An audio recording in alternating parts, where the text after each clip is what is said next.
నిన్నటి రోజు TRS party అధ్యక్షుడు తోట అయ్యయ్య గారు కేకే మహేందర్ రెడ్డి గారిని తన ఇష్టం వచ్చినట్టు మాట్లాడడం జరిగింది. మరి మొన్న జరిగిన ఎన్నికల సందర్భంగా మహేందర్ రెడ్డి గారు సిరిసిల్లలో ఉస్కె మాఫియా, ల్యాండ్ మాఫియా, బతుకమ్మ చీరల మాఫియా అనే విషయాన్ని తను మాట్లాడడం జరిగింది. దాన్ని దృష్టిలో పెట్టుకొని సిరిసిల్ల అభివృద్ధి జరిగింది, ఆ అభివృద్ధి కనిపించలేదా, మరి అభివృద్ధి ఆయనకు పచ్చ కామెరలు వచ్చినట్టున్నాయి, లోకమంతా పచ్చగా ఉన్నది అనే విషయం మాట్లాడడం జరిగింది.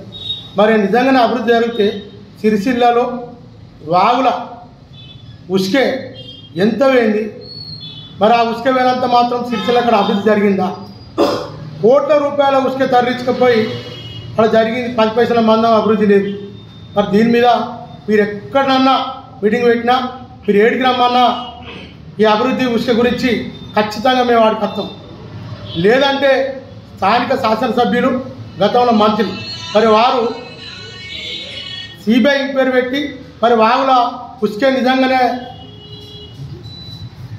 జరిగిందా, మరి వాగులు అట్నే ఉసుకున్నదా, దాని మీద నివేదిక ఖచ్చితంగా మంత్రి గారు ఇవ్వాలి, మాజీ మంత్రి వారు.